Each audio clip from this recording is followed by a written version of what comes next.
Chapter 4. With the deep, unconscious sigh, which not even the nearness of the telescreen could prevent him from uttering when his day's work started, Winston pulled the speakwrite toward him, blew the dust from its mouthpiece, and put on his spectacles. Then he unrolled and clipped together 4 small cylinders of paper, which had already flopped out of the pneumatic tube on the right-hand side of his desk. In the walls of the cubicle there were 3 orifices.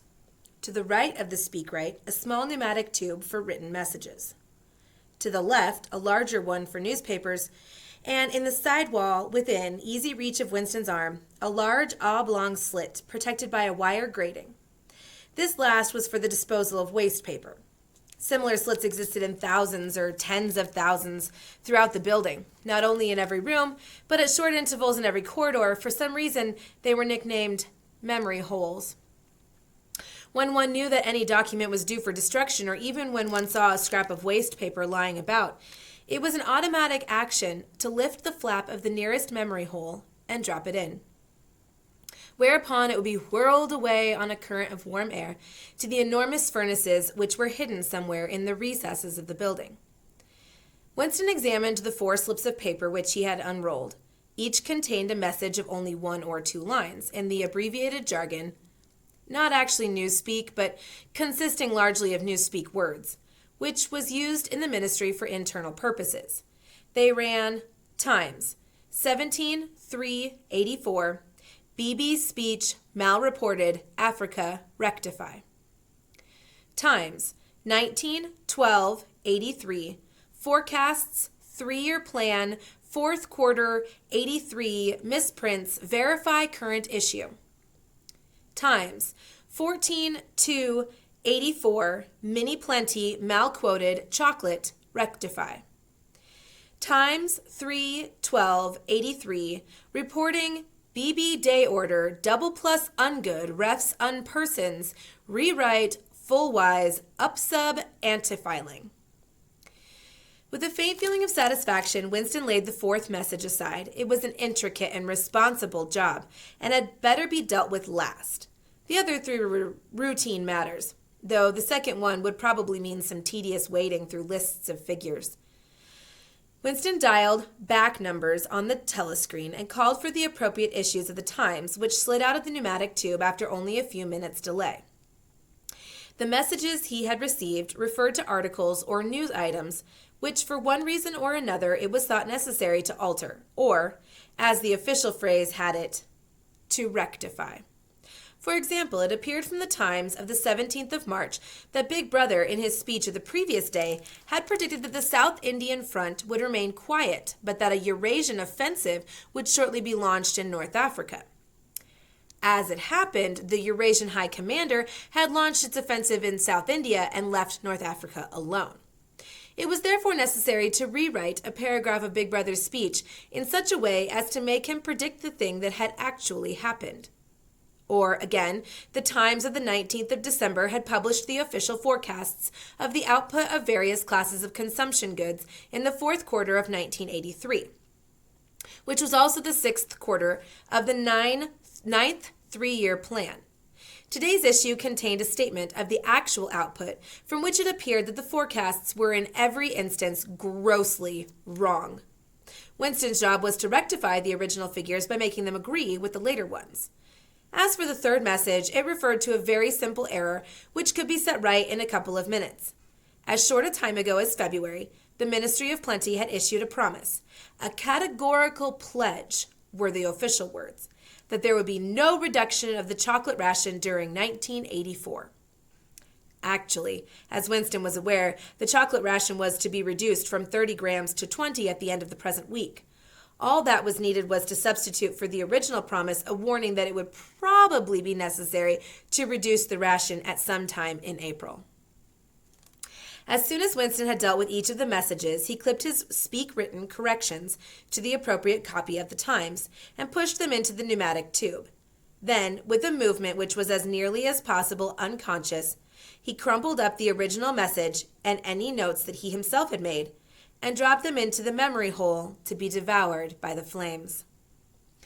What happened in the unseen labyrinth to which the pneumatic tubes led, he did not know. in detail, but he did know in general terms as well as soon as all the corrections which happened to be necessary in any particular number of the times had been assembled and collated, that number would be reprinted, the original copy destroyed, and the corrected copy placed on the files in its stead. This process of continuous alteration was applied not only to newspapers, but to books, periodicals, pamphlets, posters, leaflets, films, soundtracks, cartoons, photographs, to every kind of literature or documentation which might conceivably hold any political or ideological significance. Day by day and almost minute by minute, the past was brought up to date. In this way, every prediction made by the party could be shown by documentary evidence to have been correct.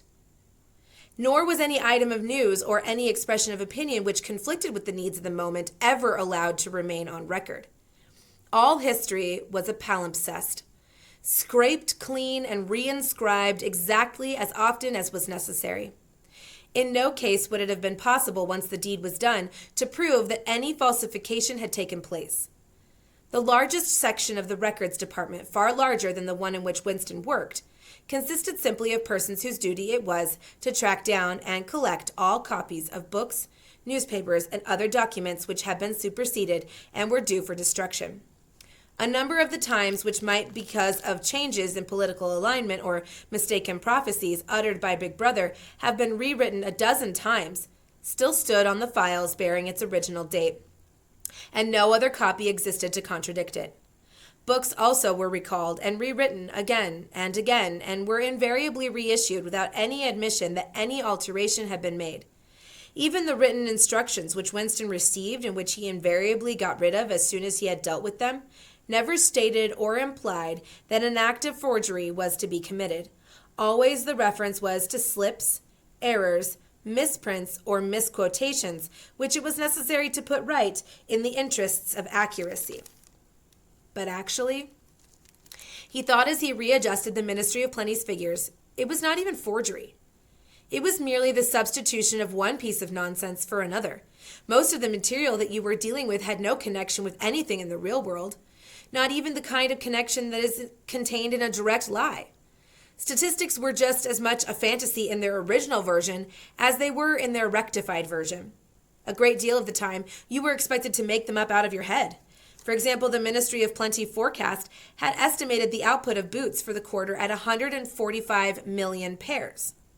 The actual output was written as 62 millions.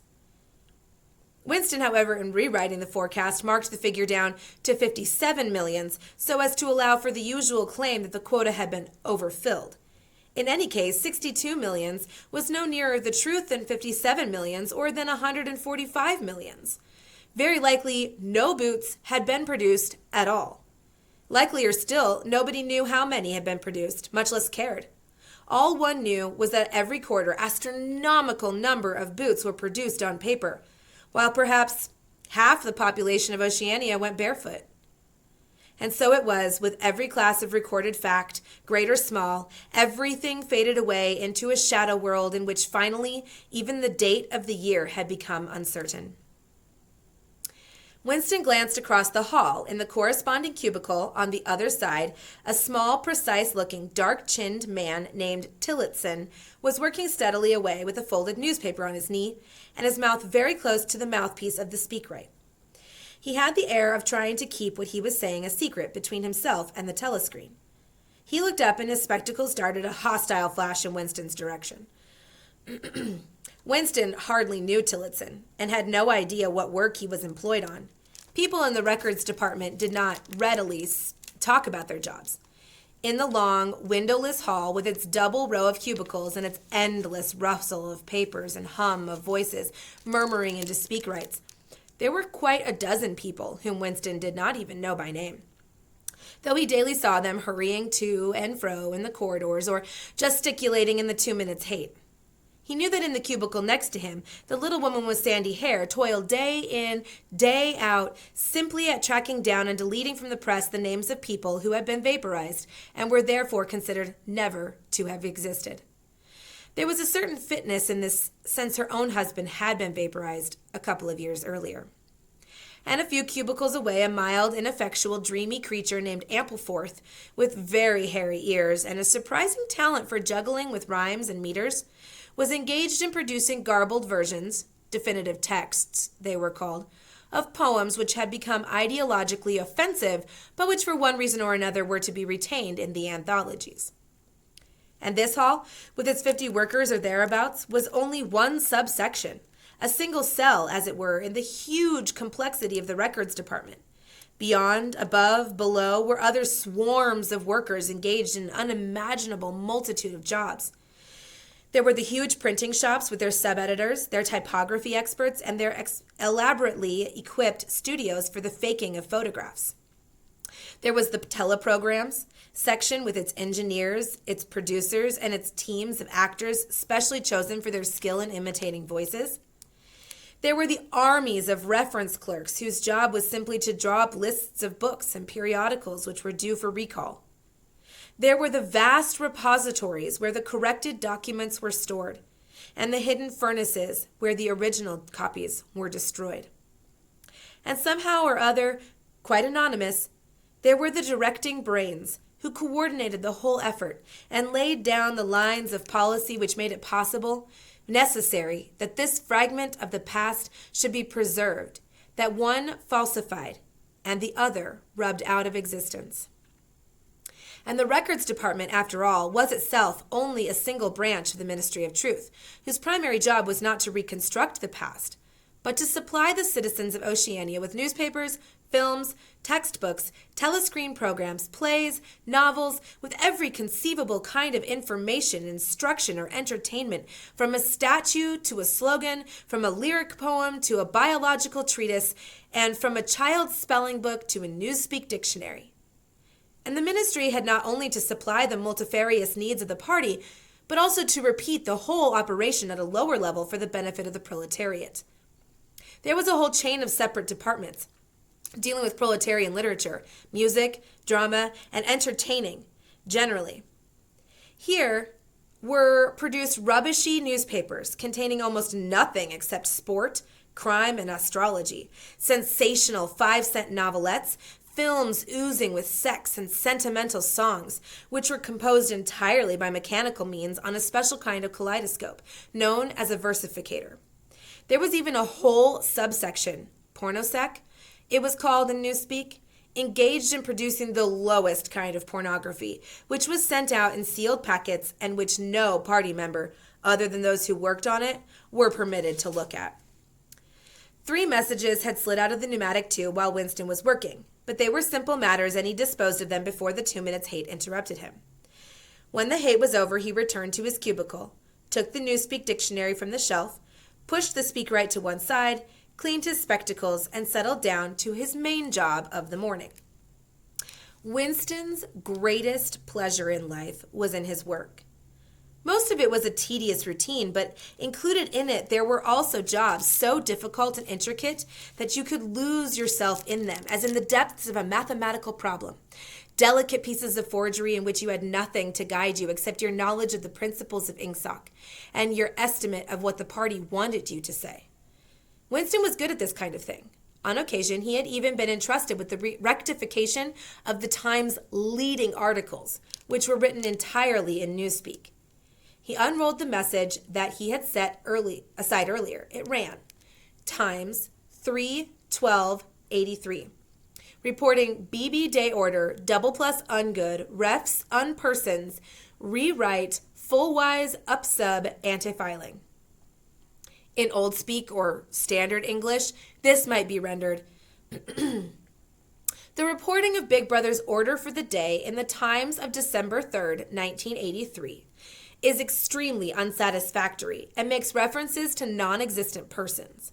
Rewrite it in full and submit your draft to higher authority before filing. Winston read through the offending article. Big Brother's order for the day, it seemed, had been chiefly devoted to praising the work of an organization known as FFCC, which supplied cigarettes and other comforts to the sailors in the floating fortresses. A certain Comrade Withers, a prominent member of the inner party, had been singled out for a special mention and awarded a decoration, the Order of Conspicuous Merit Second Class. 3 months later, FFCC had suddenly been dissolved with no reasons given. One could assume that Withers and his associates were now in disgrace, but there had been no report of the matter in the press or on the telescreen. That was to be expected since it was unusual for political offenders to be put on trial or even publicly denounced.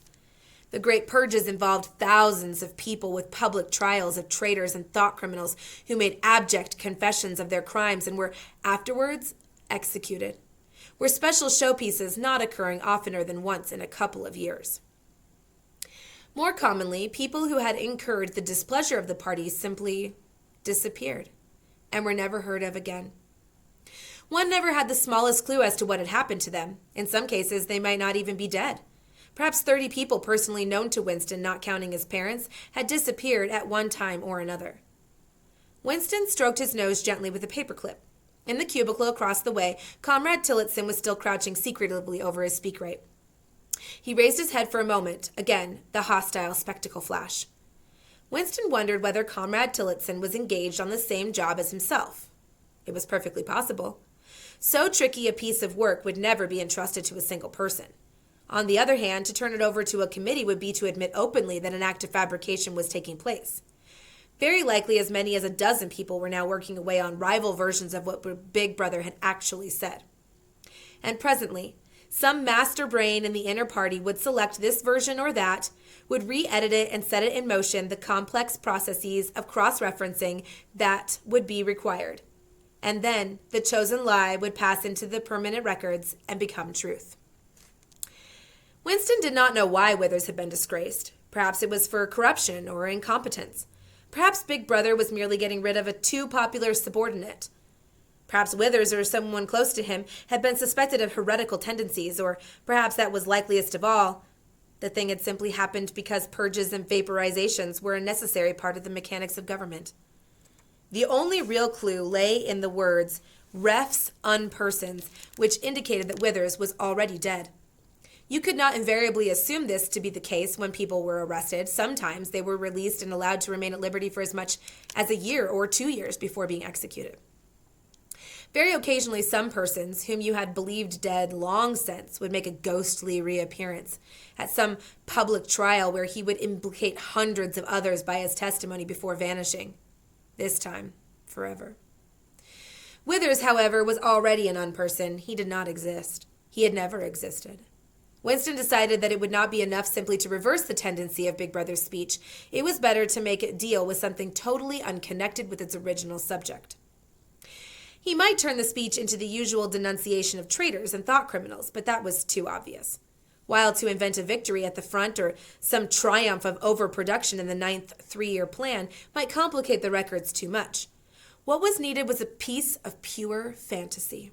Suddenly there sprang into his mind, ready-made as it were, the image of a certain Comrade Ogilvy, who had recently died in battle in heroic circumstances. There were occasions when Big Brother devoted his order for the day to commemorating some humble, rank-and-file party member whose life and death he held up as an example worthy to be followed. Today, he should commemorate Comrade Ogilvy.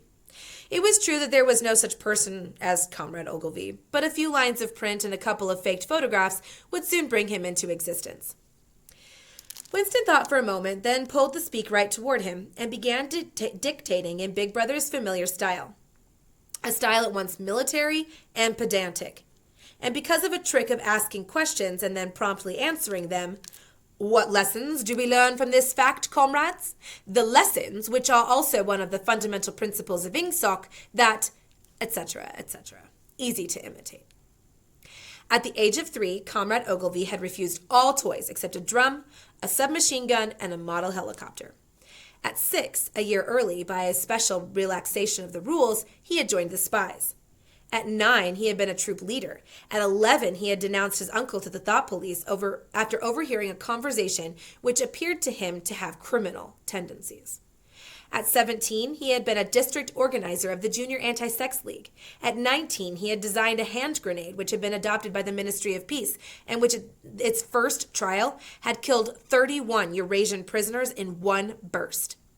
At 23, he had perished in action, pursued by enemy jet planes while flying over the Indian Ocean with important dispatches. He had weighted his body with his machine gun and leapt out of the helicopter into deep water, dispatches and all. An end, said Big Brother, which it was impossible to contemplate without feelings of envy. Big Brother added a few remarks on the purity and single-mindedness of Comrade Ogilvy's life. He was a total abstainer and a non-smoker, had no recreations except a daily hour in the gymnasium, and had taken a vow of celibacy, believing marriage and the care of a family to be incompatible with a 24-hour-a-day devotion to duty. He had no subjects of conversation except the principles of Ingsoc, and no aim in life except the defeat of the Eurasian enemy and the hunting down of spies, saboteurs, thought criminals, and traitors generally. Winston debated with himself whether to award Comrade Ogilvy the Order of Conspicuous Merit, and in the end he decided against it because of the unnecessary cross-referencing that it would entail. Once again, he glanced at his rival in the opposite cubicle. Something seemed to tell him with certainty that Tillotson was busy on the same job as himself. There was no way of knowing whose version would finally be adopted, but he found a profound conviction that it would be his own. Comrade Ogilvy, unimagined an hour ago, was now a fact. It struck him as curious that you could create a dead man, but not living ones. Comrade Ogilvy, who had never existed in the present, now existed in the past. And when once the act of forgery was forgotten, he would exist just as authentically and upon the same evidence as Charlemagne or Julius Caesar.